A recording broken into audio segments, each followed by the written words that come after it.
big up. All of the woman them, big up. All of the girls them, big up. Why? Big up. Chicago, big up. Pan-African global diaspora. Big up to my continental brothers, sisters, ancestors, and all of that people them. Big up. Celebrating, bigging up the people them because we have reached our goal of 1,000 subscribers on Diallo Kenyatta YouTube. Now, the reason we were pushing for 1,000 subscribers on the Diallo Kenyatta YouTube page is so that I could return to broadcasting the Bro Diallo Show on YouTube. Now, when I got there, I have 1,003 certified subscribers, but for some reason, they're still telling me that I have not met the eligibility requirements. So I'm still enough celebration, enough appreciation, but I think that there is a delay in terms of when I get the subscribers and for them to register with YouTube, because when I would get, it wasn't regularly updated. As people would subscribe, there was some type of delay. And it was late last night that I had reached the 1,000 subscriber mark. You know, around 11 o'clock midnight. I had gone from 999 to 1,000 to 1,003. So I'm not going to bug out yet. I'm gonna give them one more. So we didn't broadcast this week, but we're gonna watch this and see if the subscribers register. So by Monday, I was hoping for today, but let me tell y'all something. I'll be honest with y'all. I didn't put it in the Lord's hands. I didn't pray on it like I should have. So this weekend I will send positive vibrations out to the universe. You know, I will pray to God in Jesus Christ's name. I will bump my head on the floor and put my butt up in the air, which is how Allah Allah likes his prayers, face down, ass up.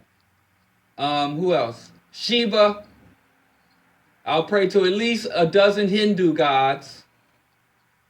Hell, I might even, go to the shrine, erect an Orisha and an ancestral shrine. So I'll do all the spooky stuff because the technical stuff didn't work. The scientific stuff didn't work. I got my technical subscriptions. So when logic fails you, when science, when technology fails you, we're going to have to go to the supernatural area. So all of y'all burn some incense. All of y'all do y'all magic and y'all hooky spookiness, and let's get this thing right. I'm going to upset some people, but fine. Misery loves company. I'm upset. I'm not as upset as I am confused. I am confused, and I don't like the state of confusion. So when I get confused, or when I am confused, I become irate. So at least I can acknowledge that my confusion, at least I am able to acknowledge that my confusion is the source of my rage. So I'm not really mad at the people. I'm confused by the people and my lack of understanding, because I don't have any other place to retreat to. Rationality, intellect, understanding is my refuge. When y'all go to prayer, or y'all go to the weed, or y'all take a sippy sip at the bar after a stressful day, all I have is rationality. All I have is to make sense of things. Because even in injustice, even in oppression, there is a certain logic. There is a certain patterns that we can recognize. And so understanding is my solitude. So when I don't understand things, I get frustrated. And I lash out at times. And what I don't understand is this whole Nipsey Hussle phenomenon. I'm not saying that it's wrong. I can't condemn it because I don't understand it.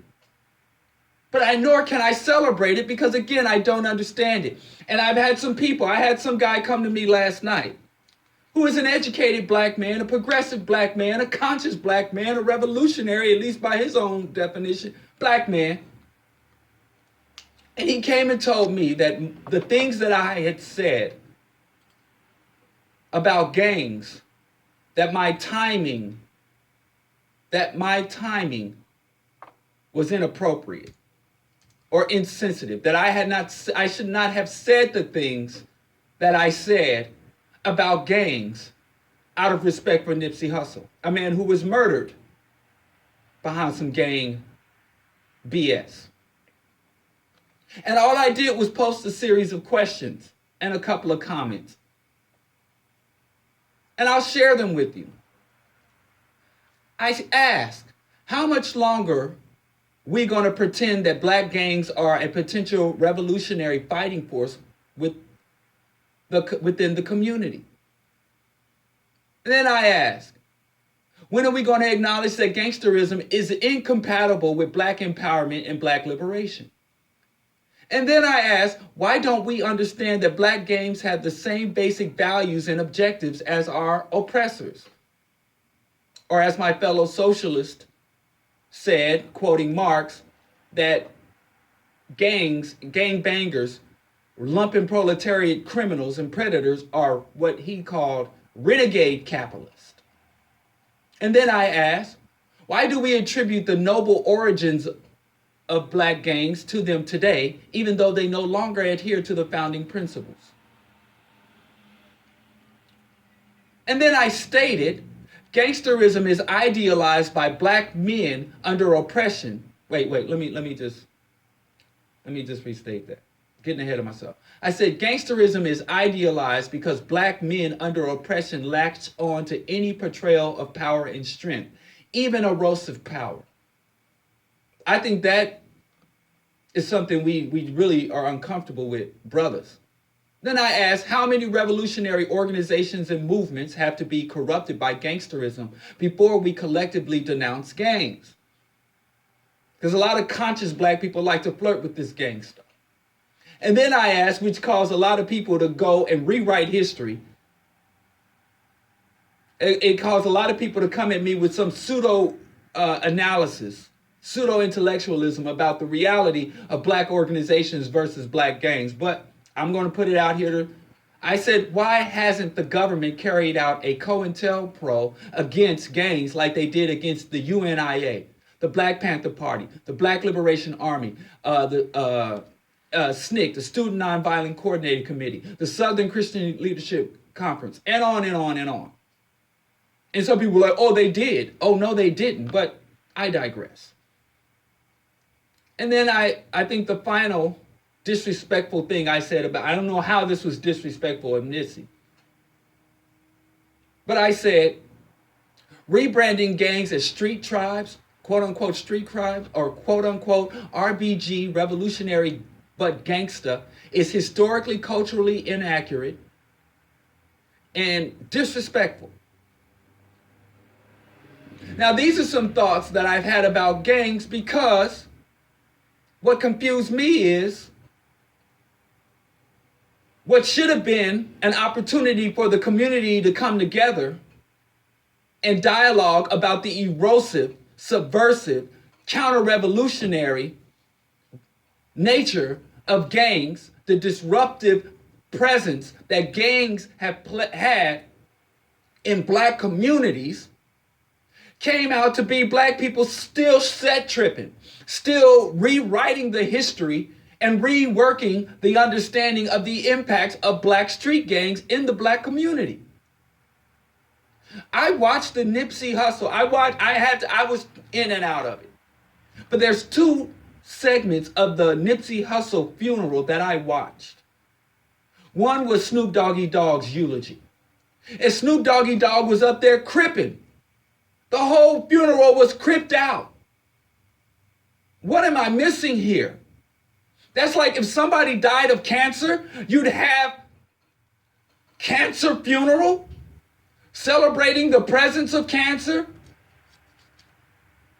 celebrating the fact that this person smoked 8 packs of cigarettes. Oh, nobody could smoke better than my homie. Oh, he threw back them cigarettes. Even when he got his throat cut out and he had to speak through that little microphone thing in his throat, he was smoking. Yeah, this is cancer. Big up cancer. I rep cancer. So if cancer killed you, you're going to have a cancer-themed funeral? Now, again, I'm not, some dude came and told me that I wasn't a black American. He said that I must be this dude from California, born and raised. He's like a total quintessential California cat. He exudes the California energy. Came and told me that because I'm questioning this whole concept of gang culture, gang life, he said I must be an immigrant. He said I must not be a black man born and raised, bred and raised up in America. Because if I was a truly black American, if I was truly an ADOS, then I would understand how central this gang stuff is to black people, to our identity, to our very relationship with reality. So he said, I laughed out loud. I didn't even go into it, that I was born and raised in the United States of America. Not only that, my oldest brother was a Pomona Crip, and now he's a quadriplegic, shot 9 times, paralyzed from the neck down, but he's still making a life for himself. He's still doing art, he's still being creative. But he was also shot by his fellow set, by another dude in his set. Not by a rival gang member, but by one of his own gang members, because my oldest brother, was making moves and on the way to cultivating and creating a hip-hop career for himself. And I was tempted to get him on the show, to reach out to my oldest brother, who's now on the East Coast, and have him come on the show, but what's the point? I ain't got to prove my credentials. You know, I came up in Kansas City, Missouri in the 90s, in one of the most violent cities in America, in one of the most violent neighborhoods in one of the most violent cities in America, one of the most violent housing projects. But I don't know nothing about gangs. And I still, I wish I knew nothing. I wish I didn't know. I didn't see what I saw, and I had to go through what I went through. But I have no fantasies. And what's curious to me is a lot of these brothers out here, a lot of these enlightened black men who have this sophisticated analysis of street organizations and street tribes, of the gang culture, who can speak so academically and so sympathetically about the gangs. Most of them have a very safe distance between gangs and their own well-being. Where I have to deal with every single freaking day. My wife, because of where we live, has to interact with my son, who's only 16 years old, but he's 6'4" and got shoulder-length dreadlocks. And she tells him, tie your hair back so nobody mistakes you. Because a lot of these dudes got dreads. Don't let your hair be in your face, Oromo, because somebody might mistake you for somebody else. We have to check his clothing. He wants to go out and buy these certain shoes. He wants to wear a certain hoodie. He wants to, dress a certain way. He's into everything from skateboarding to hip hop to film. He has a very wide range of interests. But there's certain things, more than once, I've had to tell him, that's cool, I'm glad you like it, but you better leave that on the shelf. I can't have you walking south side of Chicago wearing that. I can't have you on 47th and Van Cents with that on. I can't have you up and down Cottage Grove or catching the bus on King Drive wearing that. And make sure you pull your hair back so people can identify you immediately. So some dude smoked out of his mind on a mission doesn't mistake you for an op. Every single damn day we go through this we don't have to do it with our 10-year-old son yet. But every single day till we get this boy off to some college campus somewhere, we've been going through this. Since he first got his little bus pass and his first little card to ride the L train and to ride the bus, to be a little independent and go out and live his life. And I'm not going to have my son live under a shroud of fear while white boys, white teenagers, white adolescent boys get to travel the whole world without any second thought, even though every time we turn on the TV, if it ain't a white mass shooter, it's a white cannibal. It's a white neo-Nazi killing people, and white boys don't carry that. Every white man is free to be judged as an individual, free to function as an individual. No matter how many crimes white boys commit, nobody starts profiling white boy. I remember the day after this white boy, some white boy in Colorado went into a movie theater dressed up as a Joker and shot up the whole damn movie theater. And the next day I had to catch a flight. And I was just casually getting ready, and I had this Huey P. Newton shirt. And I'm like, oh, what the hell was I thinking? I'm not about to wear a Huey P. Newton shirt, t-shirt, to get on an airplane in America. I'm a black man. And when I get to the airport, I don't know why I wore a Care Bear Pokemon t-shirt or something. I don't know. I got a lot of t-shirts. I go sit in the waiting area, and there's this crazy ass looking white boy with a Charles Manson t-shirt. And if you know anything about Charles Manson, he had a small swastika tattoo in the middle of his forehead. And this white boy's sitting there with his feet up, chilling, like not a care in the world, the day after a white boy just shot up. And not only do you come out being 100% white boy, you got the mass murderer on your shirt. You think the NSA, you think they set him aside? Sir, let us take you aside and do an extra examination. You think they double, triple checked his bags? He breezed through there. And the dude, to me, I don't know, looked just like the theater, Aurora theater shooter. And a white boy can walk out after one white boy commits a mass murder. All other white boys in America could walk out wearing freaking mass murderer t-shirt and nobody will look twice at them. Where a black boy steals a candy bar, and the next day every black kid that walks into a store is looked at 2-3 times. Oh, they steal.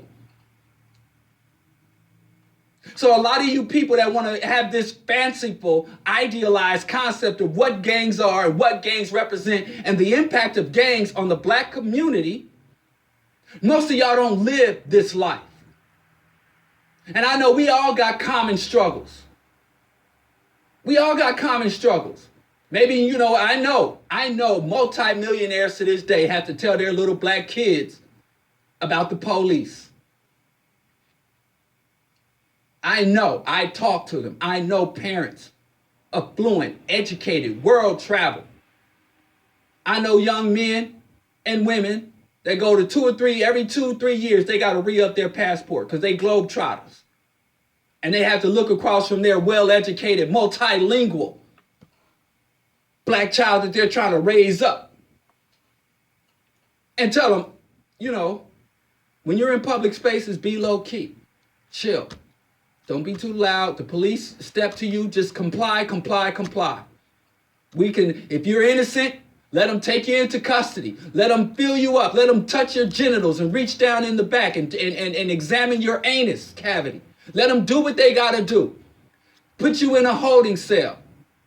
And we'll deal with all that on the back end. Just stay alive long enough for me to get my high-class lawyer, for me to put up the money. Don't even tell them that you're affiliated with this family. Don't tell them that you come from black wealth, from black status, because that might single you out for even more dehumanizing abuse. So these wealthy black parents says, I got the money to get you out. I got the money to secure quote unquote justice for you. We can sue. We can make a donation to the county sheriff campaign. There's a lot of things we can do. But on that face-to-face, street-to-street level, all your money, when you are a wealthy black person standing in front of a lower middle class, undereducated, underexposed, unilingual white cop, he got the power. So they tell their rich black kids, let me tell you, when you interact with the police, when you interact with people of authority, racist people of authority, or Uncle Tom, sellout people of authority that represent the system, just stay alive long enough for me to get on the phone to my lawyer, for me to call the local congressman, for me to call the attorney general. So even if you got it like that, there's still a level of danger. I know, I've heard those conversations said.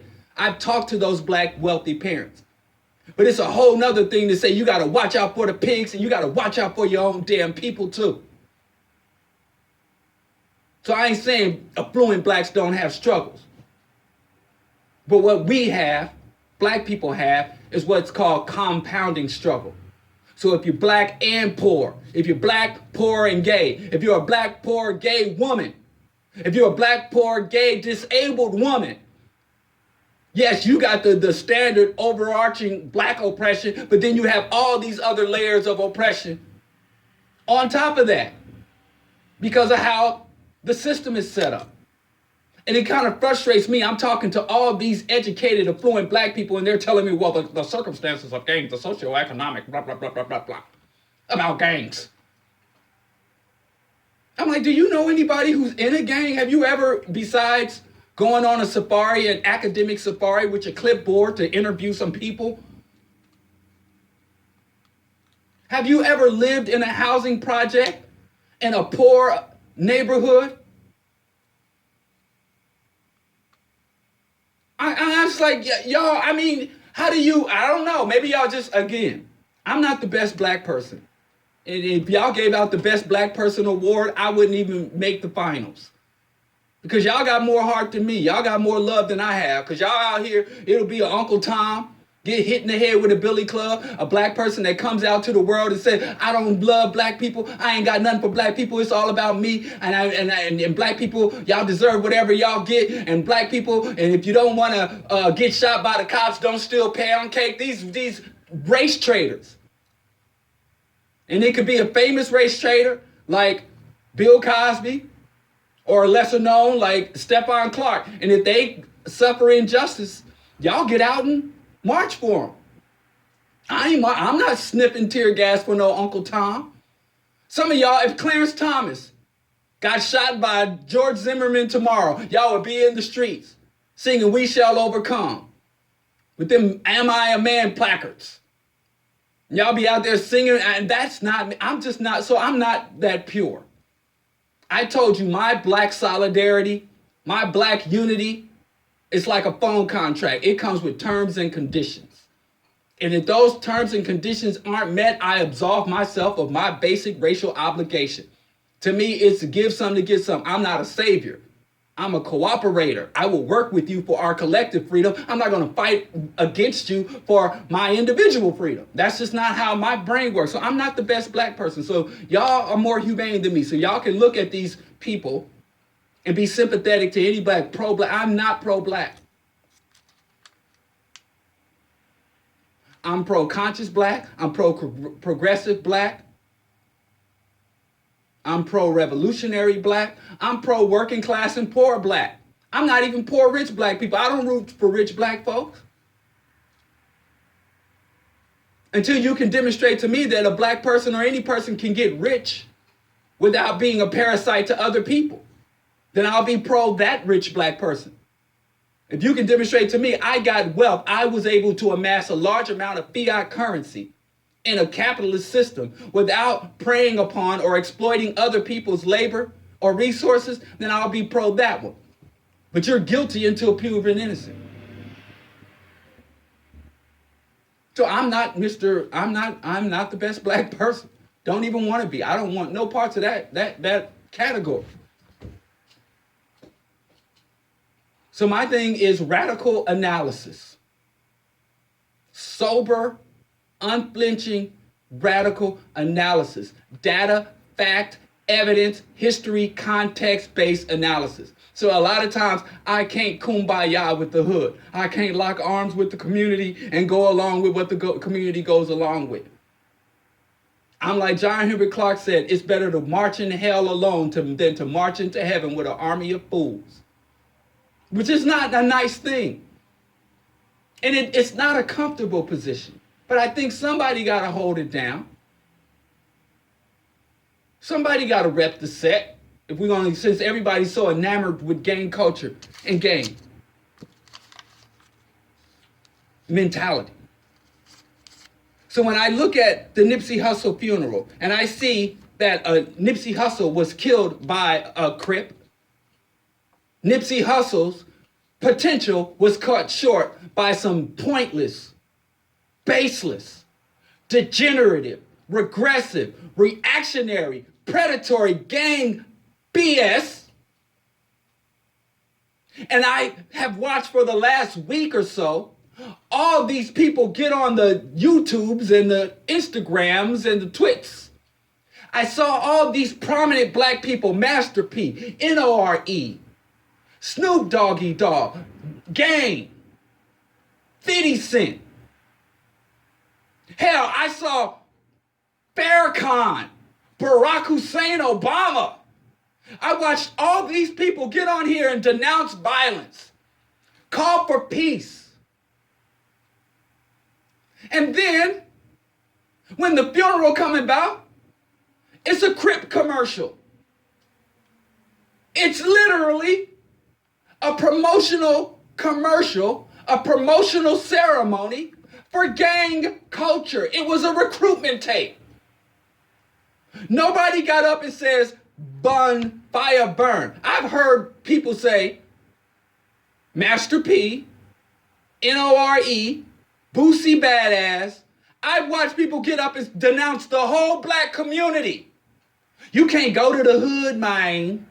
They jealous, man. You get some paper in the streets, be talking, man. And you wonder, and they say, you know, I ain't going back to the hood. You can't just go to the hood. You got to leave the street. Even Kodak Black was like, I was on my way to the projects. Yeah. I can't really do Kodak because it's incoherent. He said he was on his way. The day Nipsey got killed, he was on his way to commune with the poor blacks. He was on his way to commune with poor black people. And then he heard about Nipsey and he decided to stay in his 5-star hotel suite. I'm going to stay up here with the good white folks. You're unworthy of my presence. Remember, Jay-Z said, my presence is charity. We were unworthy of their presence. And you denounce the whole black community as a whole. You denounce poor, working class, disenfranchised, under-resourced, ravaged black people. But then nobody said we know who the killer is, allegedly. We have some idea based on, and not based on the detectives. LAPD is as bad, if not worse than the CPD. Can't take their word for nothing. But there were brothers and sisters, people loyal to, people who loved Nipsey, who were there on the scene, who pointed the finger. And it's okay to snitch. If you kill a poor, unknown black person, no street snitching. Snitch code, or what, no, G code, G check, no snitching. If it's a young black girl assaulted, raped, G code, who's snitching? See, all the people that Tekashi 6ix9ine snitched on, Shotty, Treyway, all the gangbangers that Shotty, that 6ix9ine snitched on, they didn't kill anybody rich and famous. They didn't shoot anybody rich and famous. They didn't rob anybody that was an A-list. So when Tekashi snitched on people who were murdering and assaulting and extorting poor black people, G code. They mad at Tekashi. I ain't heard one person say, how dare Shotty prey upon poor black people? How dare Shotty and the rest of the Treyway, Trey 9 Bloods, how dare they prey on, exploit, impose violence on black people in Brooklyn, that black people who are already under gentrification, black people who already suffer from environmental racism, high rates of asthma and other chronic disease related to exposure.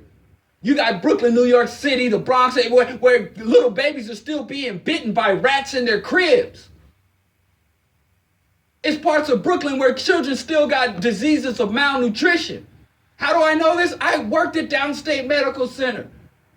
I worked at St. John's in their emergency room. You got black people suffering in New York, and I know nobody likes to acknowledge their hardship because this is a heartless society. So to say I'm suffering people don't critique the society. They critique you. Oh, you're suffering because you don't work hard. You ain't got industrious. You ain't willing to hustle. You ain't willing to grind. But black people were suffering. I saw suffering in New York, and I thought I came from suffering.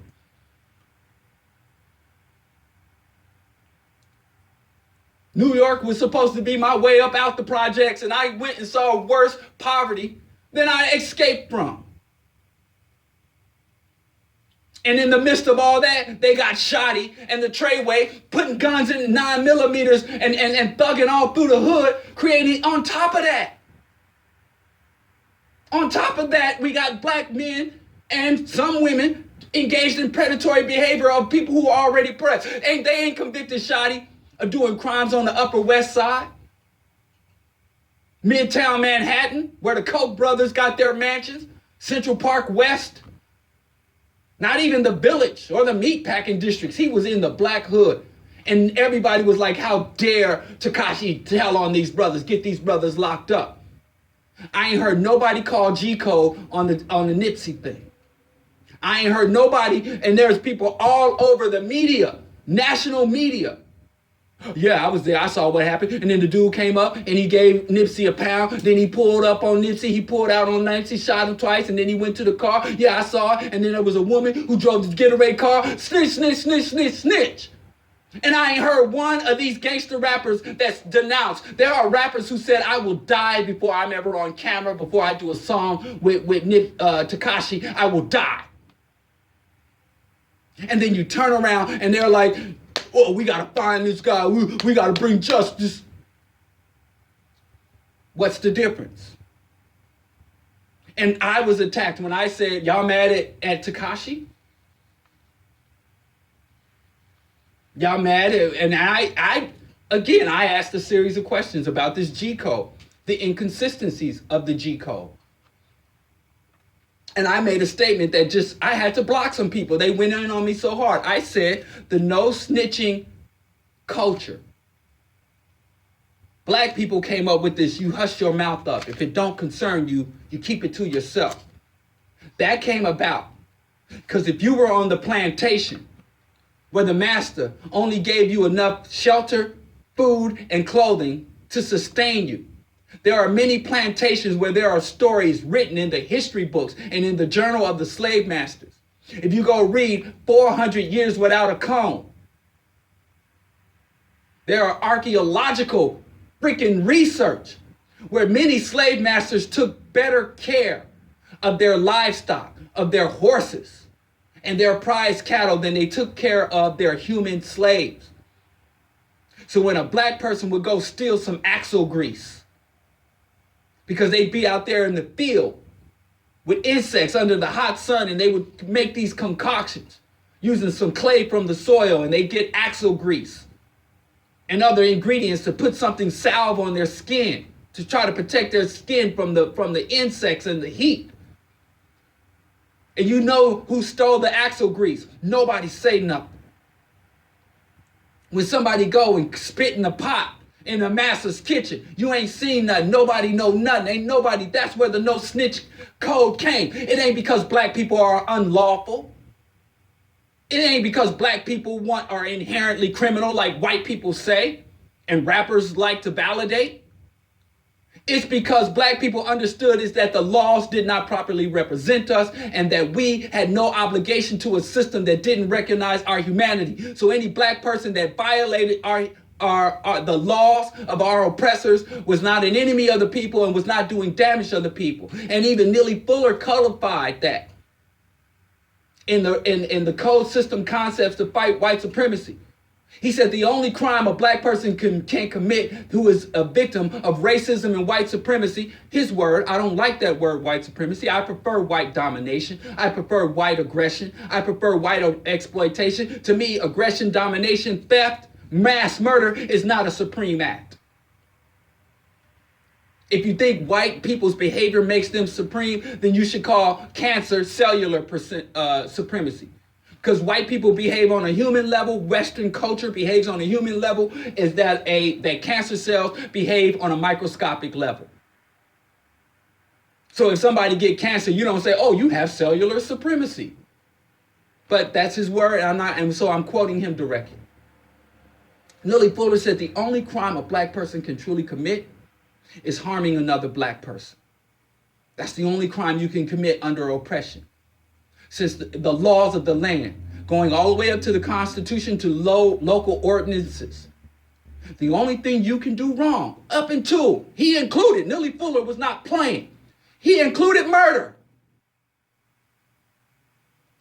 And when he called murder maximum emergency compensatory justice. Didn't I tell you, to hell with the Supreme Court, to hell with the legislative branch? When it comes to the black community business, our Supreme Court and our legislature is our kitchen table. Our Supreme Court, our legislature should be the back rooms of the local black bookstore and other gathering places for black people, even the basement of the local missionary Baptist church. That's where we lay down our law, our code, our rules, our agendas. That's what we did before integration. That's what we should be doing now. But I digress. He said the only crime a black person can commit is a crime that directly harms or disrupts other black oppressed people. He didn't say black people either. He said other victims of racism and oppression. So you can't go out harming Native Americans either. That's it. You can't go and harm Palestinians. But Saudi Arabians, hey, you can do what you want. But Palestinians, you gotta, take a step. That was the G code. It wasn't a G code. It was just black culture. It was black culture. It was black survival, black endurance, black analysis, black revolutionary livelihood. That was the no snitch. If you saw it, if you know the guy, that was the Underground Railroad. You know somebody was running, even if you was too scared to run from the plantation, you didn't yell out when somebody did run. Where he at? I don't know, sir. He was here last night. He's not here in the morning. Where he at? I don't know, sir. Where's Harriet? I heard Harriet was in town. There's a rumor. I don't know nothing, sir. If you give me permission, I'd like to get back to these cotton bales. I guess somebody got to cut and load this timber, boss. If I see something, I'll surely tell you. And you know everything. You got the plan. It's etched out under a thatch rug in your shack. That was the no snitching code.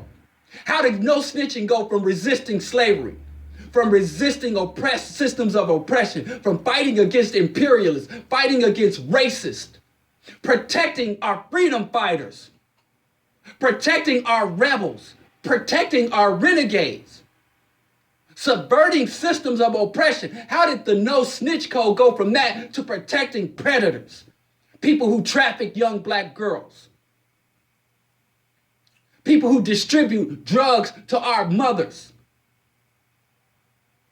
And I grew up in a community where I would see a young mother with her baby's diapers and little baby bonnets and onesies walking the street trying to sell those onesies and bonnets so they could buy some drugs. I remember coming home, my homie. I remember audio 2's audio. I got a brother and his name Gizmo. Giz is chilling. Milk is chilling. What more can I say? Top billing. I remember when that was the hottest track, and everybody was waiting for the audio 2 cassette tape to come out. And I had a homie. He ran out and bought that tape. And he's like, I got the tape. And I'm like, let me dub it. He's like, yeah, I'll let you dub it, but you got to dub it at my house. You got to dub it at my house, because this is my most prized possession. We heading to homie's house. As we're walking home, there's a dude, and we used to have these low riders. The drug dealers used to ride these instead of the big wheels, they had these little mag wheels. He has a little Kenwood Alpine system.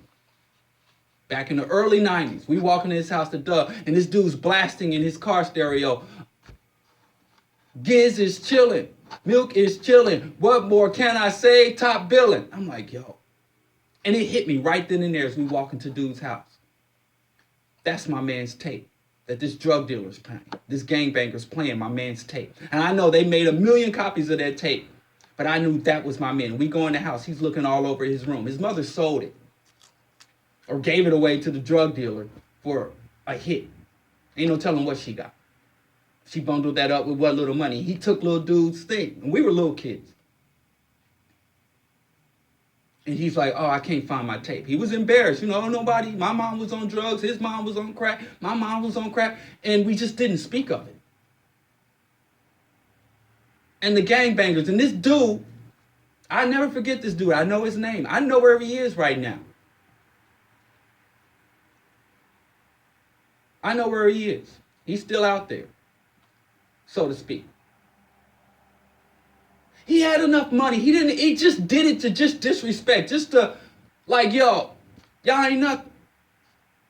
I know what set he was in. I know what gang he was in. And like I said, I still know all these people. I still got, and I go home. I go back to Kansas City. Y'all follow me on social media. Y'all see me in Kansas City at the World War I Museum, roaming around the plaza, standing in front of fountains, taking pictures with my relatives. Y'all follow me on social media. I go to Kansas City, so I'm trying to be sensitive.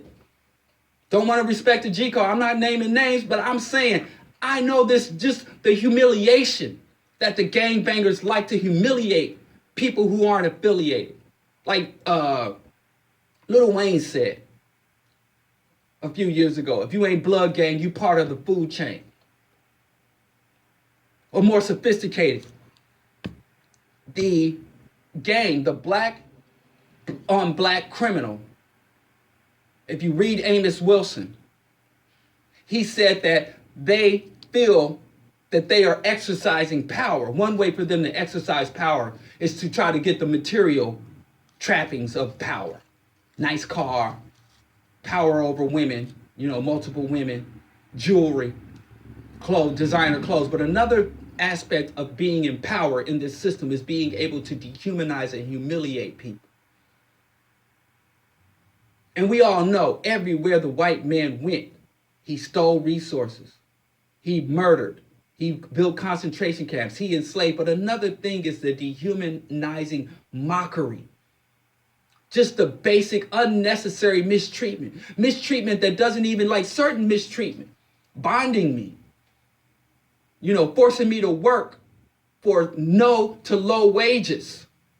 And then beating or threatening me, mutilating me, crippling me so that I cannot resist and fight back. As bad as it is, there's a logic to it. You're trying to get profits. You're a capitalist. There's a logic to it, but there's another component to coming under white oppression. The mockery. And I don't care if you're a black man with the big lips. Look at these monkeys. Get up there and dance, boy. Wait, that's not making money for you. What that got to do with picking cotton or working for slave wages? Or mining copper or coal or gold for you? Why you need me to dance? Why you gotta need me to act as though I am less human? It ain't just us. They go to Asia, ching choing, they do the same thing there. Black people, ooga booga. Asians, ching choing. They do it to the Aboriginal people. They even did it to their cousins in the Middle East. Allahu Akbar, making fun and mockery, dehumanizing the people they conquer. And you would find that the gangs, I remember I was at a party and the gangbangers were like, yo, nobody can say a word that begins with B. Don't nobody say, this is Crip party, this is Crip hood. Nobody say a word that begin with B. Anybody say a word that begin with B, get a beat down. And I knew immediately, these dudes, they're high, they drunk, but they not playing. And so some guy, we were all sitting out on the porch at this house party, no lie. And the dude was like, are you serious? And the dude was like, yeah, we serious. So the dude stands up and says, butter, bacon, brown, B, boop, boop, bop. Y'all ain't gonna tell me what I can and can't say. And I'll never forget the sound of a cranium smashing against the sharp edge of a freaking cement step. Kansas City is a very hilly terrain. Like Chicago's very flat. So there's a lot of stairs everywhere. They just got these cement steps on homes, on apartment buildings. It's like very, very steep and hilly terrain in Kansas City. You don't even notice it if you grow up there unless you go somewhere like New York, Flatbush, or you come to Chicago and you be like, where are the hills? Everybody that live in the Midwest got big ass calves. And they think it's because we eat corn. Oh, y'all corn. Look at these corn-fed girls. These big thighs. Nope, it ain't the corn. We mostly eat wheat. The Midwest is more wheat than corn. You want corn, you got to go to Nebraska, Iowa. But I digress. So anyway, I'll never forget that sound of them taking that dude's head and smashing it. It's just a dehumanizing aspect. Because the gangs they took our culture, our resentment, our hostility, our fear of the dominant system, and they play on that fear to exploit us. So the no snitch code, the no snitch culture went from protecting people who rebelled against the system to protecting people who prey on our community. And then so I had to block some dudes because then they started saying, oh, you're advocating that we snitch. You want us to snitch? I said, when did I say we should snitch?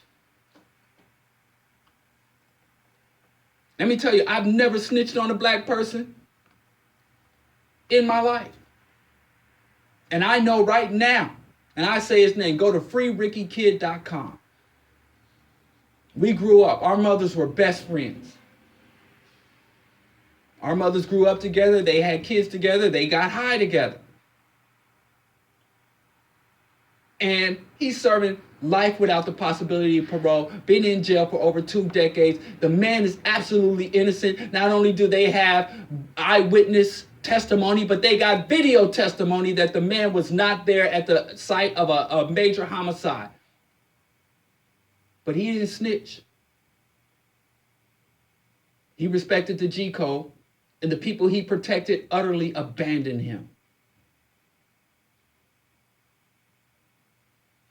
And my homie, I remember, we used to have a rap group called the Benz Boys. DJ Sammy was our rapper. I was Crazy D. He was Ricky.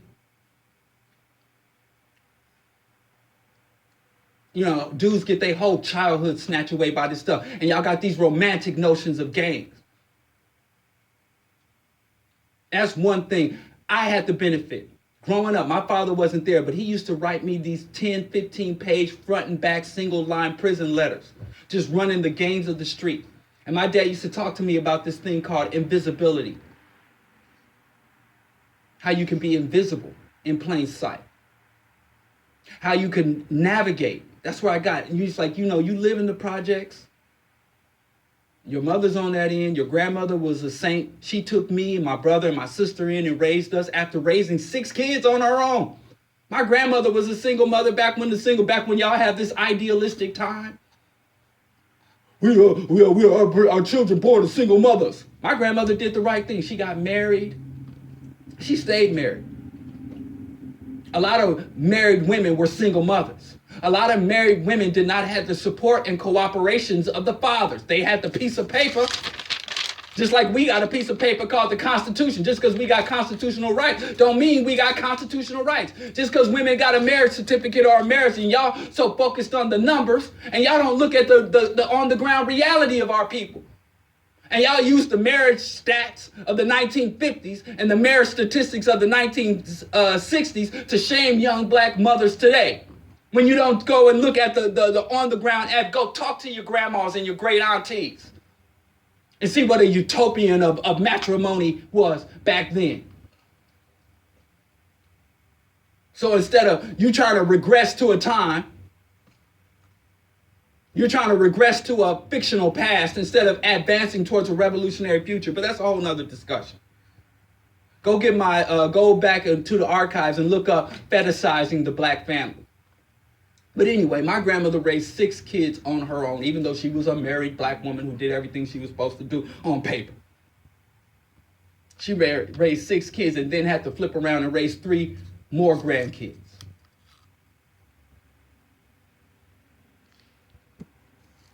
But anyway, I'm a little bit off. Let me just back it up. I'm getting way off track. Because this rabbit hole is deep. My bottom line is I'm disgusted at how many black people are glorifying gang culture. How you can condemn the black community. I ain't heard nobody condemn the Crips yet. Have you?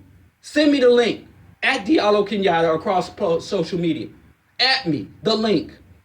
Because I can post where they're denouncing the black community, where they talk about black people. We don't even deserve to have rappers give back. Rappers talk questioning whether or not they should continue to help the poor, black, disgraced black people.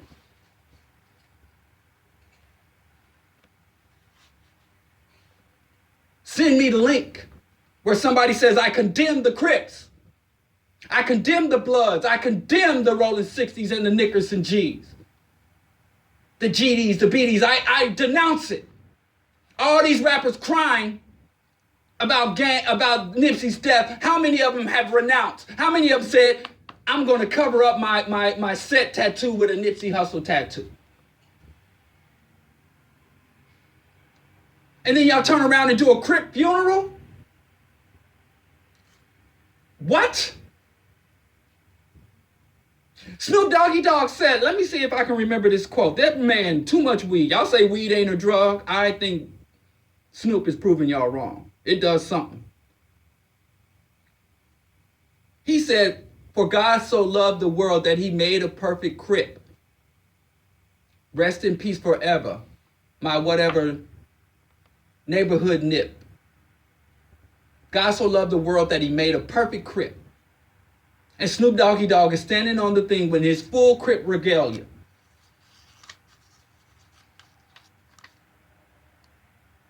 And the same people that's like, what's wrong with black people?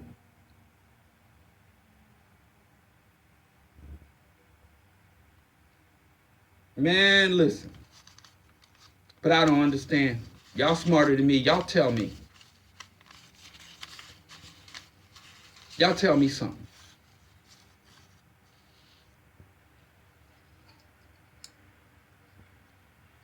And it ain't the gangs, y'all tell me.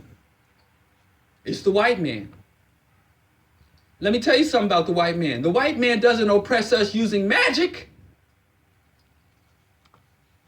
How does the white man doesn't oppress us using supernatural abilities? I know y'all got some people out here, Brother Polite and the Minister Farrakhan, telling y'all, and some of these other white people that y'all read, telling y'all that it's reptilians. William Cooper, the late William Cooper, or David David Icke, Yucky, hey Icky, telling y'all that the white man uses Masonic magic. The white man uses reptilian aliens, supernatural forces, demonic rituals, and baby sacrifice. No, that's not how it works. The white man is flesh and blood just like you. The white man uses strategies, tactics, and material resources. He used methods of manipulation and co-optation.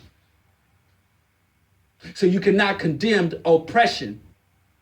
You cannot condemn enslavement, genocide, and resource and ecosystem destruction and resource rape without condemning the strategy, tactics, and methodologies. Y'all want to condemn the outcomes, but y'all embrace the process. Y'all hate racism. Y'all hate oppression, supposedly. But y'all love entrepreneurialism and capitalism. Y'all envy and desire for wealth and fiat accumulation. When that is the cornerstone of the system that you hate. Explain that to me. Explain it to me. Y'all hate capitalism, but y'all love gangsterism? What's the difference?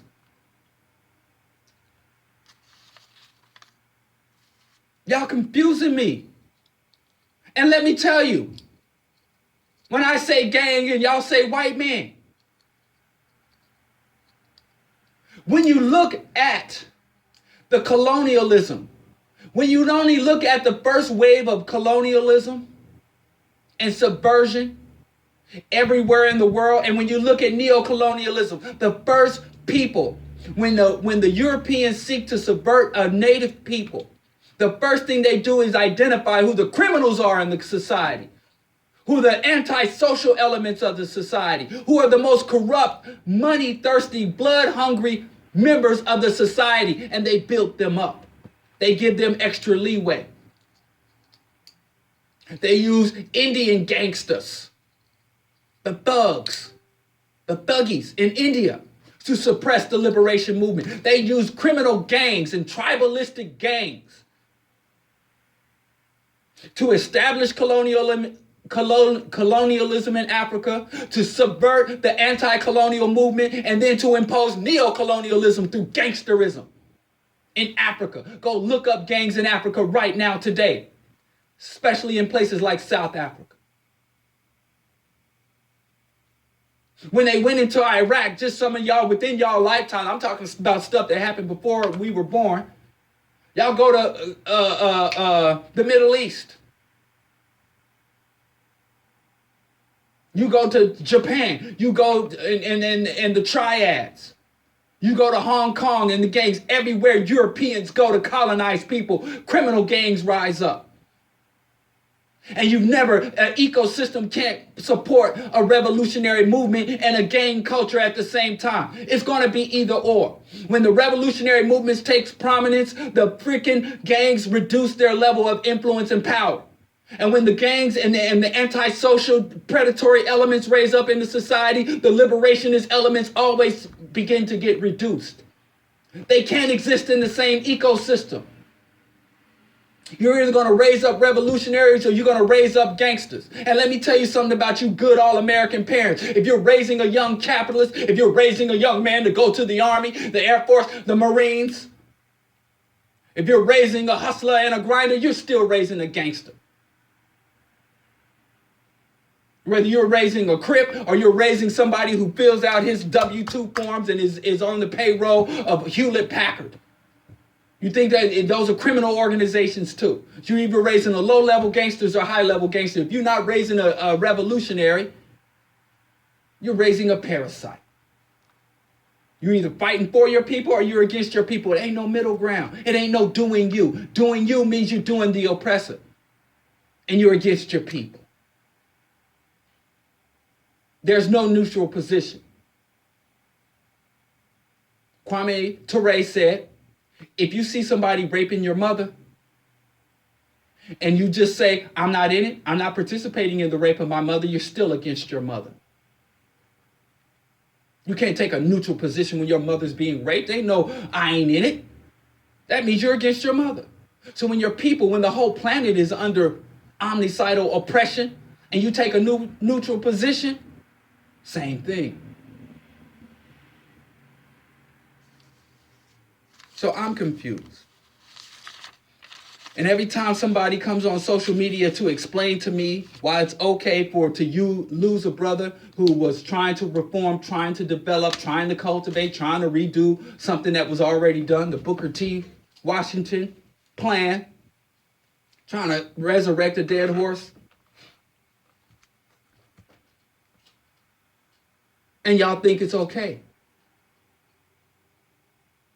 And not to mention, you get up and have a Crip festival. You turn a man's funeral into a Crip commercial, a Crip festival. And then, lo and behold, people are shot. People are killed at the damn funeral. Like I said, we love gangster-ish. And to gangster-ish pop off. 1 killed, 3 injured shooting at the Nipsey Hussle funeral procession.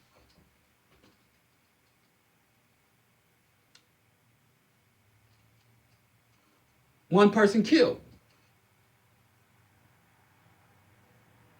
Somebody got to die. If I go, you got to go. Somebody got to die. Let the gunshots blow. Somebody got to die. Nobody got to know that I killed you in the mix.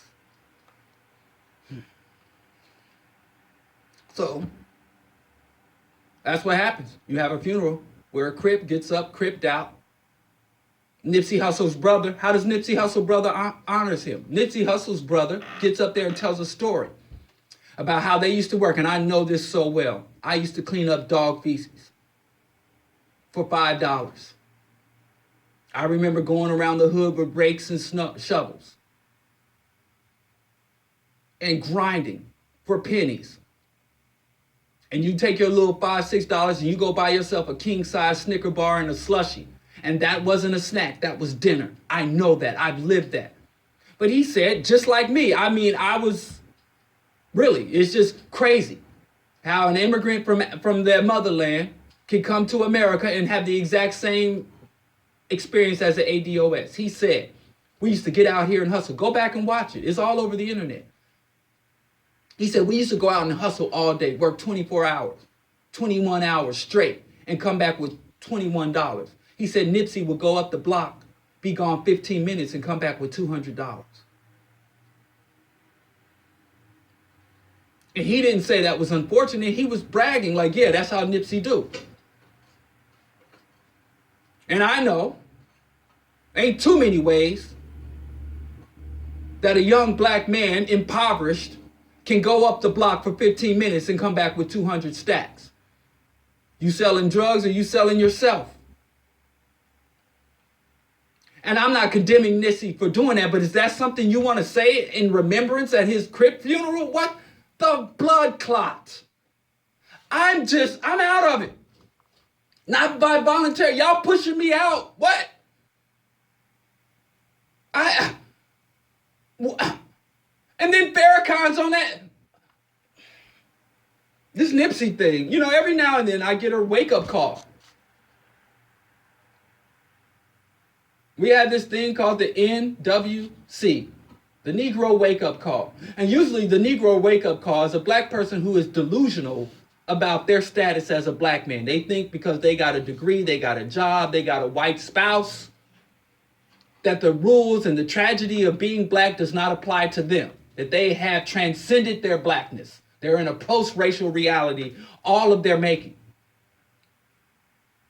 And then something happens in their life that shakes them back to reality and say, no, your money, your degrees, your white spouse, your living in a white neighborhood does not allow you to be exempt from the status quo of racial hierarchy and racial status quo. And it's a wake-up call.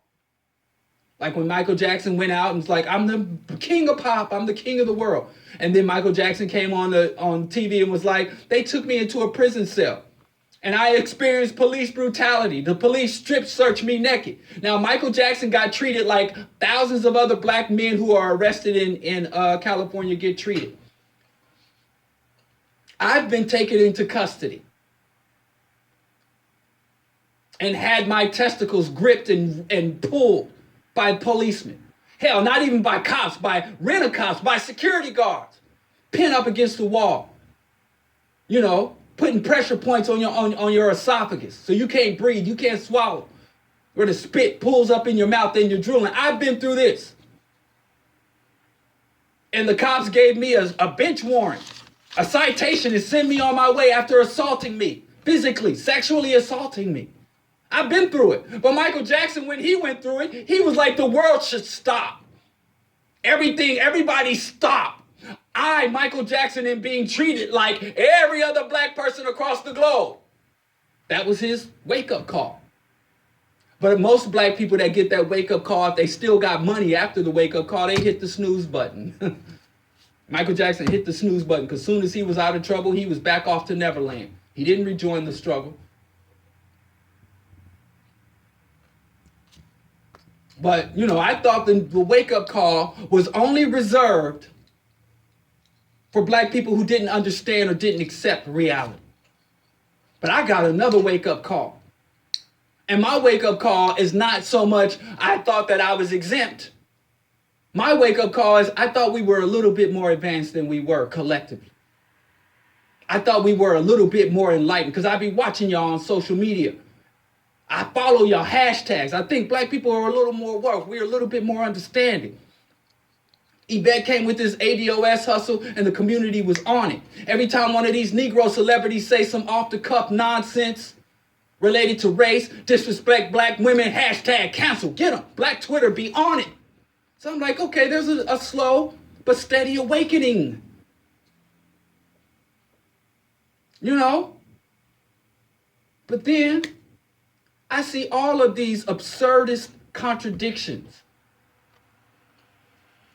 I'm like Fishbone. Am I crazy or is it the world around me? Something ain't right, something ain't clicking, something ain't coming together.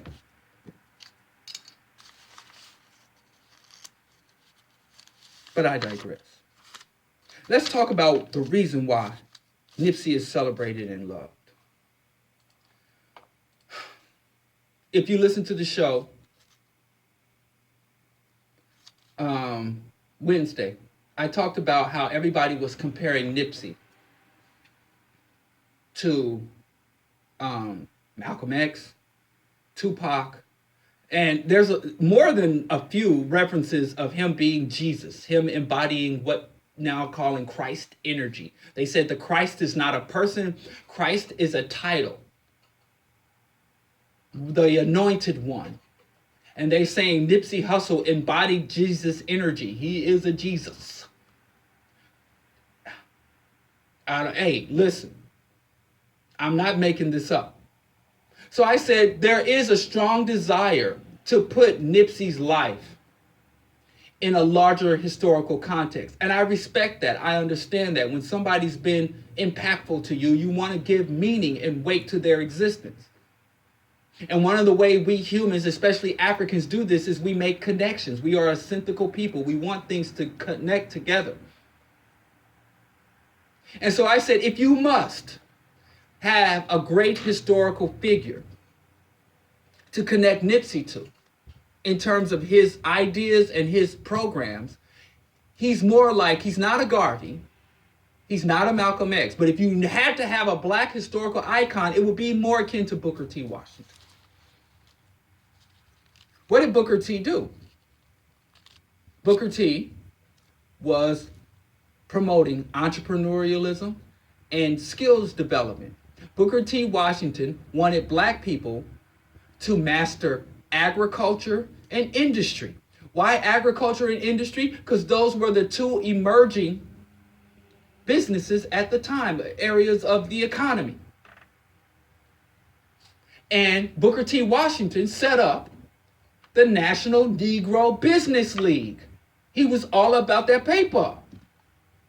Booker T. Washington said, I'm not with all this, y'all want to march for civil rights.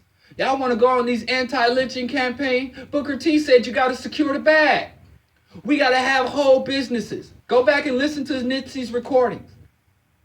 You don't just own the land. You have the seed warehouse. You have the granaries. You have the processing. You have the packaging. You have the transportation. You have the mill. Booker T. Washington had a grand vision. And Booker T. Washington thought that being industrious and wealthy, that alone would transform African people. So you set up businesses, you set up educational infrastructure, and you use the educational infrastructure to integrate black people into the business. What was Nipsey Hussle doing? Full spectrum dominance, economic and enclaves. He was even doing his agriculture. He had his own strain, the OG Kush, Marathon Kush, or Marathon OG Kush, whatever. He had his own strain of weed that he was cultivating crops. He wanted to open a print business, a fashion and textile business. He wanted his own record studio. He was opening his own fish fry and restaurant, buying an entire strip mall, bringing in black people, other people from the streets.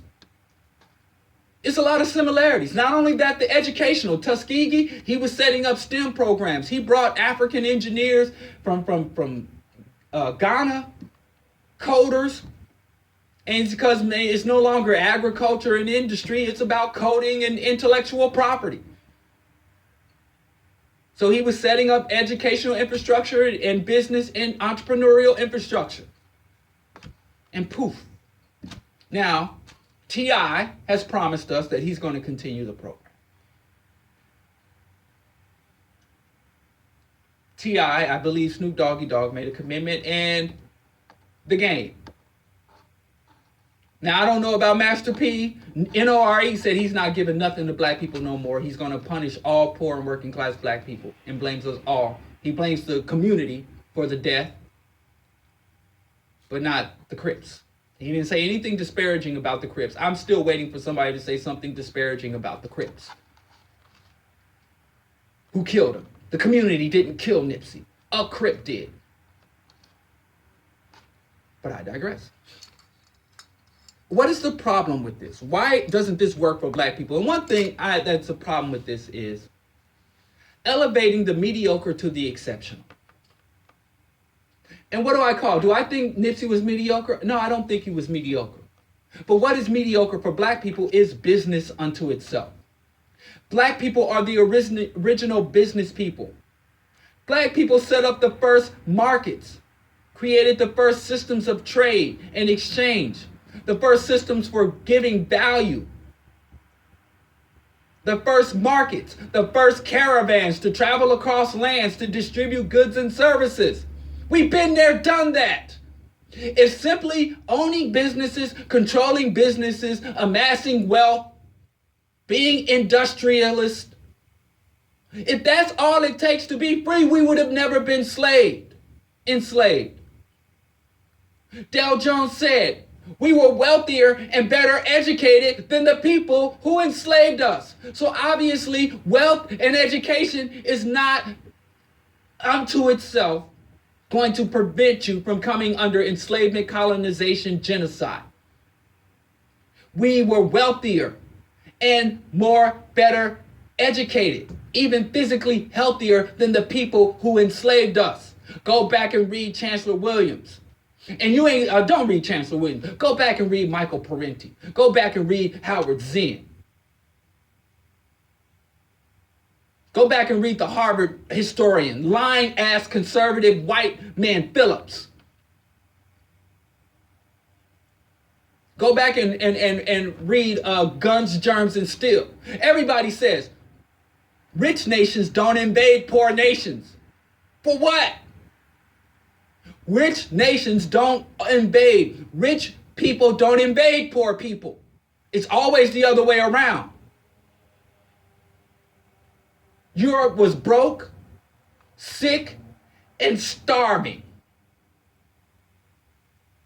Europe did not invade and colonize one place that was poorer than Europe.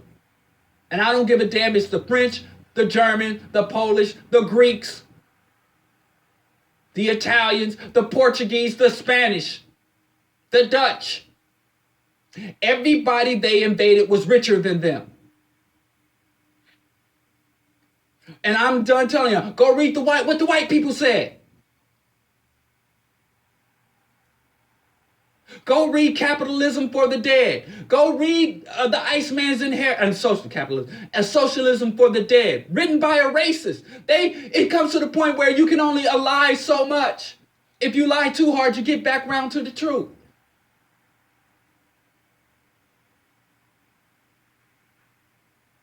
And you will find. So black people, business is second nature for us.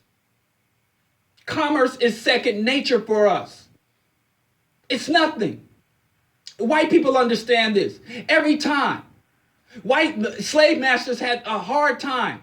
Because even when you got Africans, you put them on a plantation. You deprive them of the right and ability to read. You don't allow them to count. You try to turn them into literally beasts of burdens. And many of these slave masters would find that there was an underground market right on the slave, right up under their nose. For every 10 pieces of corn you shuck, you put one piece on, you sew it into the hem of your garment. And Africans were sneaking extra pieces of pig fat, axle grease, little extra pieces of unrefined cotton. They were sneaking yams and other African agricultural foods and sneaking that in. And Africans created a whole damn economy under slavery, a black economy, an underground economy, an unseen economy. Buy, sell, trade. Entrepreneurialism, it kind of boggles me how people would just be so in awe. Oh, he's a black businessman. He's a black entrepreneur. Woo! That's nothing to celebrate. That's breathing. We are creative, we are dynamic, we are industrious. So, did that protect us from being enslaved? And it's a lot of times we want shortcuts to freedom. It ain't just black business. There's a lot of black people out here hustling. Oh, if you learn an African language, then you'll be free. If you wear African garments, then you'll be free. We all spoke African languages. We all were engaged in black businesses. Not only did we own black businesses, every black person bought from black business because there was no other business. Black was the only thing around, the only game in town. So if black business, black language, black culture, black garment, and speaking our language, wearing our culture, educating our own children, if all of that was freeing us, we would have never been enslaved because we had all of that in abundance when we fell into Arab and European colonization and slavery. And I know this is unpleasant to hear, but we can't just isolate ourselves and build businesses, buy and sell and trade with each other, speak Twa, speak Swahili, speak Yoruba to each other, only wear the finest of African garments, traditional African. That will not free us. We'll just be some well-dressed, well-smoking slaves. So what is the problem? From Nipsey Hussle all the way down to Booker T. Washington. Nipsey Hussle was not the first, and he will not be the last, to say that black entrepreneurialism and black education is the token, is the key to the promised land. I'm not disparaging this. I'm not saying it's unnecessary. Absolutely. We absolutely need black commerce. We need black statecraft. We need, to a certain extent, this thing about black culture. It's a double-edged sword. Tradition can be stagnating. It can be stifling. It can be regressive. Because the traditions that can sustain you under some conditions can be a detriment under other conditions. So culture and tradition should always be under scrutiny. It should never be accepted at face value. So when you look at the traditions that Africans developed, you understand that they developed traditions under the traditions that were developed under freedom often don't serve you in slavery or oppression. You have to come up with a whole new system of traditions. And then the very traditions that serve you under chattel slavery will not serve you under Jim Crow. And the traditions that serve you under Jim Crow does not serve you under the integration, racism without racist type system that we're on, the post-racial oppression that we're under, or neo-colonialism. But we often fall into these conditions where we think that people are supposed to serve the culture and the people are supposed to follow the traditions, when the culture is supposed to serve the people and the traditions are to follow the people, not lead them. The traditions are supposed to be the engines that drive us forward. And if you start to stall or stagnate as a people, you get out of the vehicle and you look under the hood. Sometimes you replace certain parts. Sometimes you just need to clean it out, clean out the gunk. Other times you need to replace it. Sometimes you just abandon the vehicle by the road and you go on your foot until you get a new vehicle. That's what tradition and culture is. A stagnant culture, a culture that is not evolving, is a dying culture. But I digress. Back to this business. I believe that Booker T. Washington was waking up. Booker T. Washington is the father of what was called the Atlanta Compromise. And the speech is where Booker T. Washington went to all these rich white people and said, listen, everything y'all say is right. Black people, we lazy. Everything you want to say what you want to say, but let me tell you this. Give me the ability to demonstrate to you that black people can be full citizens of American political system and that black people can be as industrious and contribute as much to the economy as the rest. And what Booker T essentially did was he fed white people's delusions in order to secure white people's resources. And we still got people doing that. Every time a rapper gets up and be like, I just want to screw, I want to F every girl in the world. Every time it's like, I'm a murder.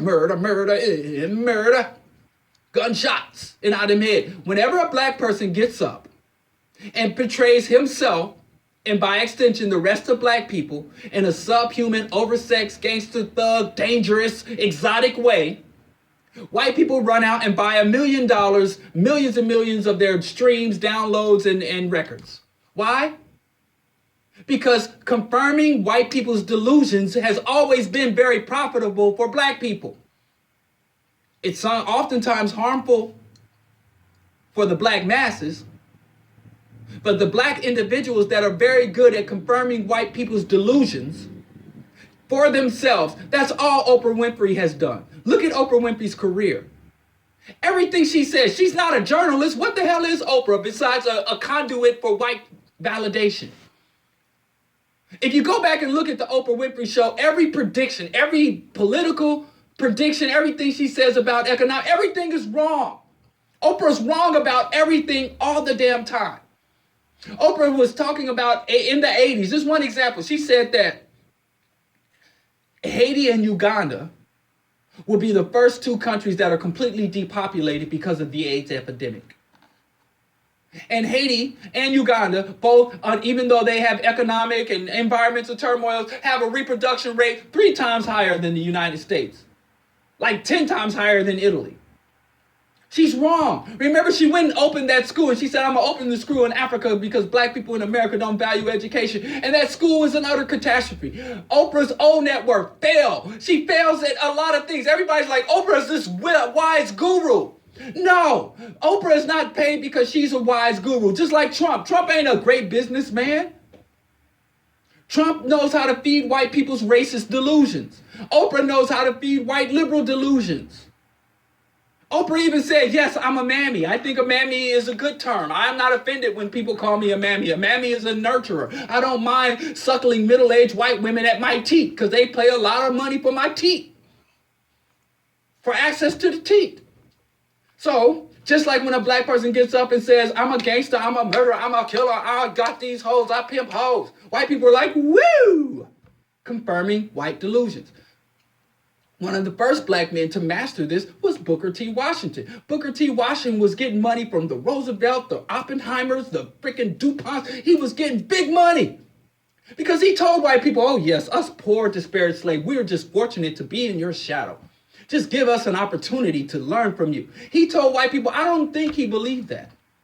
But he knew he had to say, go back and read the Atlanta Compromise, where he can be like, we can be as separate as the fingers and as tight as the fist. He said some utter nonsense that other black people, even Booker T. W.E.B. Du Bois, who was not a radical, even W.E.B. Du Bois was like, damn, Booker, man, loosen up your tap shoes.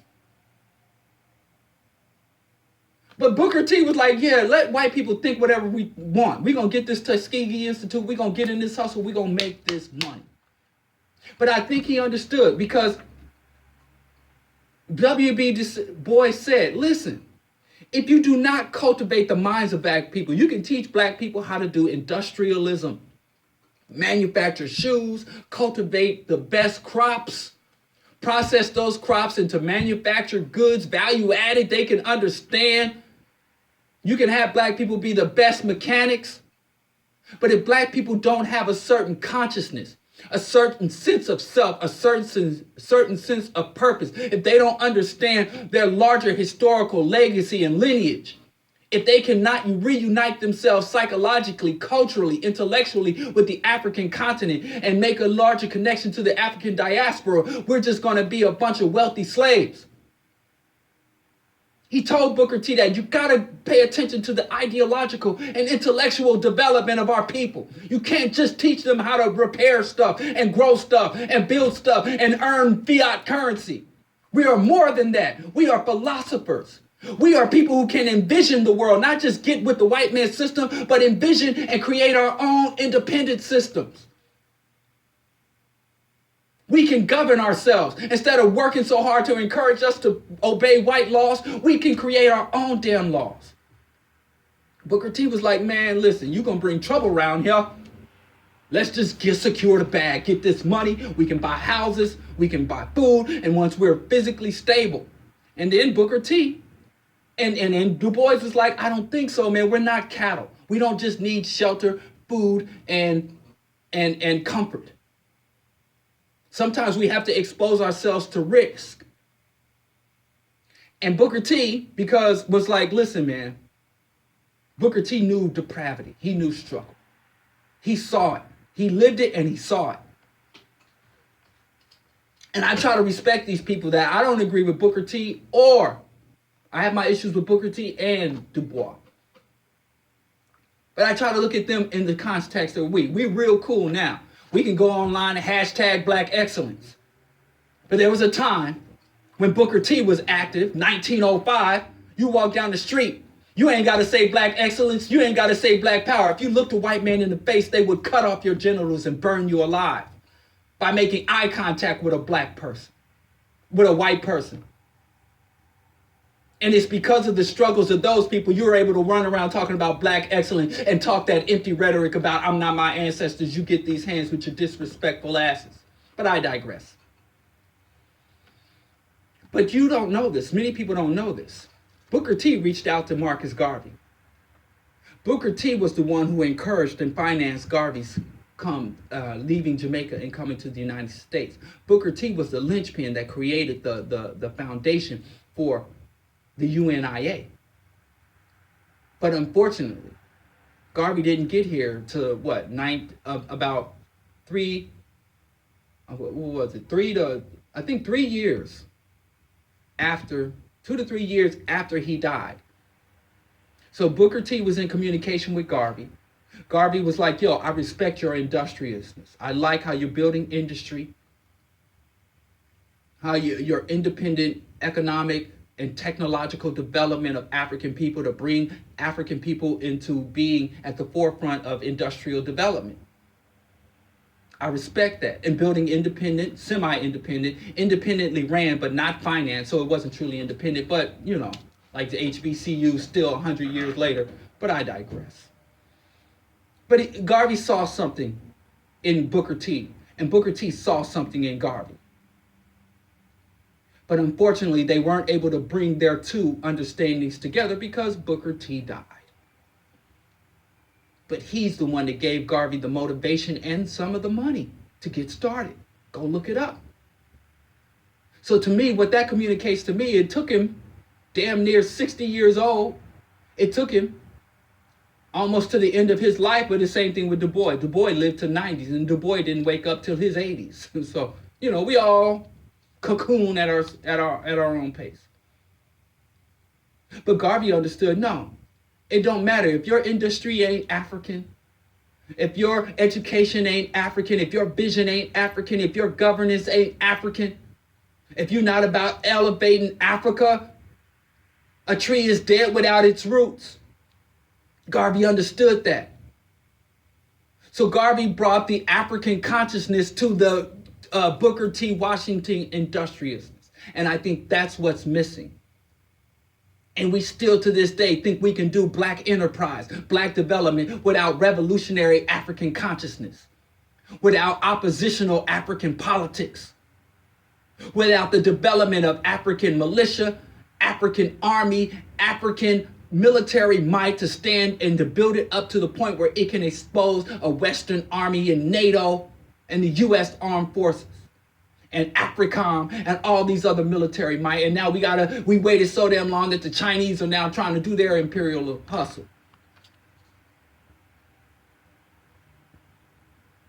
Would Nipsey had realized this? I don't know. His trajectory looked pretty positive. And it's unfortunate as we take a man who died while he was growing, and then his legacy is pure regression. Y'all did not represent Nipsey. All these people like respect Nip. Yeah, rest in peace, Nip. No, y'all disrespect it because y'all are in the lowest elements. The lowest rung of his development is where y'all want to stick to. Y'all celebrating the man's death instead of advancing his life. Dr. John Henry Clark said, bury the man, continue the plan. Bury the man, continue the plan. Bury the man, continue the plan. No, y'all want to deify the man. Mystify the man. Distort the reality of the man. Fail and refuse to learn the lessons that the man's life and death is teaching us. We've been here before. And we just keep repeating this cycle. The only difference is, at least Booker T was living under oppression and racism, but he wasn't living under environmental degradation, mass extinction, ocean acidification, global warming, even though they knew about global warming way back in 1912, but that's enough. Anyway, what I say is, whatever you're doing, entrepreneurialism, STEM, if it's not revolutionary, if it's not Pan-Africanist, then you're on some Booker T stuff. And the same institution that was built, the Tuskegee Institute, that was built for the empowerment of black people was the same institute that facilitated the Tuskegee experiment. So the very thing that you built to help your people can be used to oppress and enslave and corrupt infect, exploit your people if it's not revolutionary.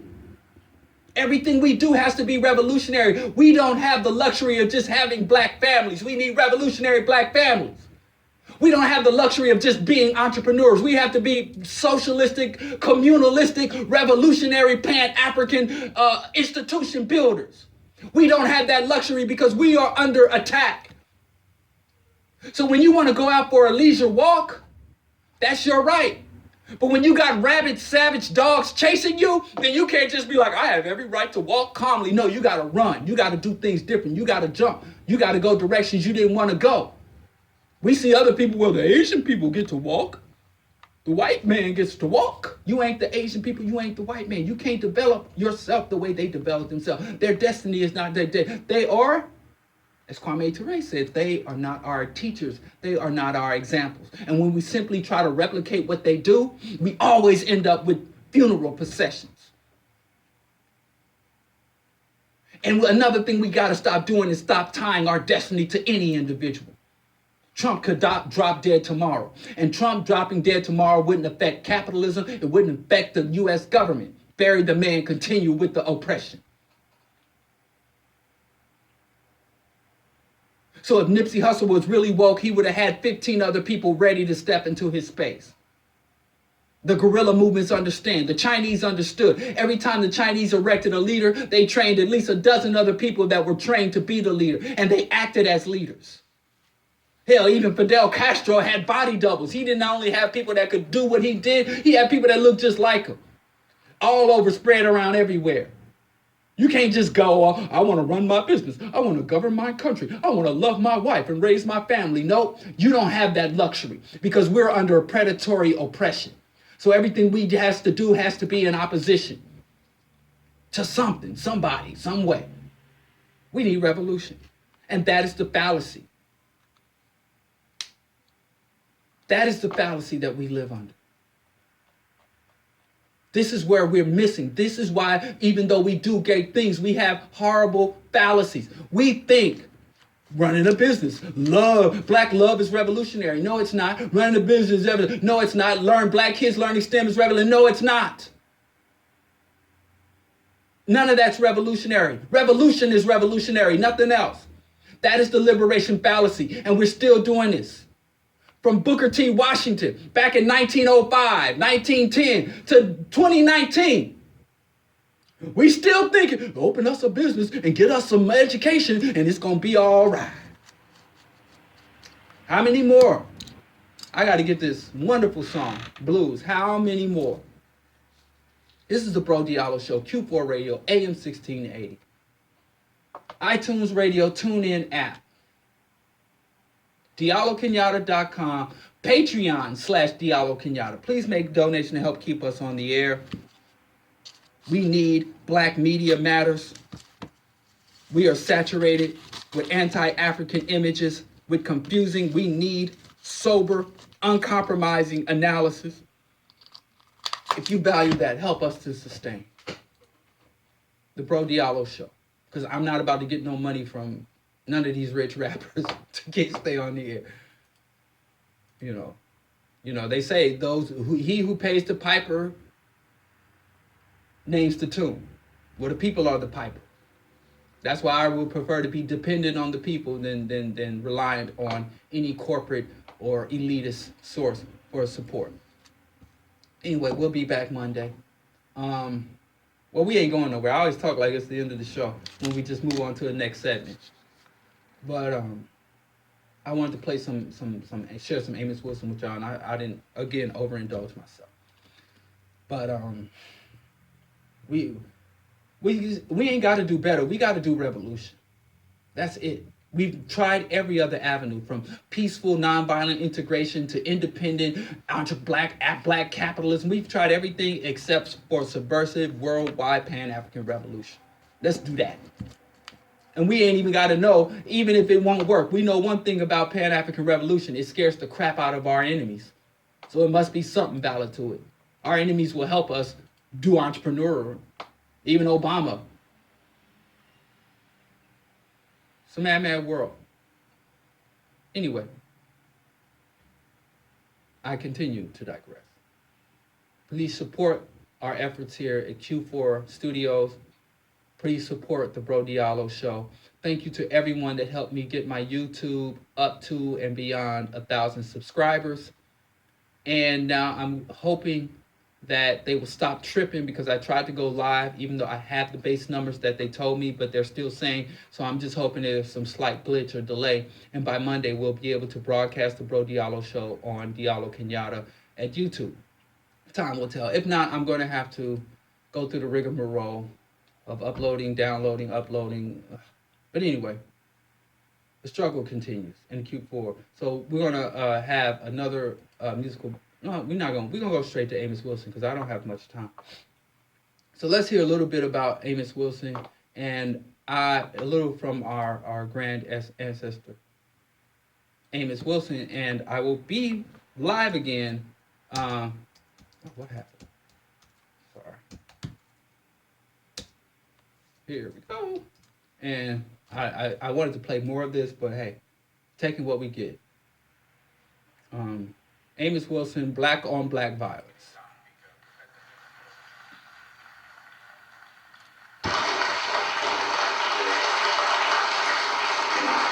Thank you very much for your welcome. Thanks to Civitan for the invitation.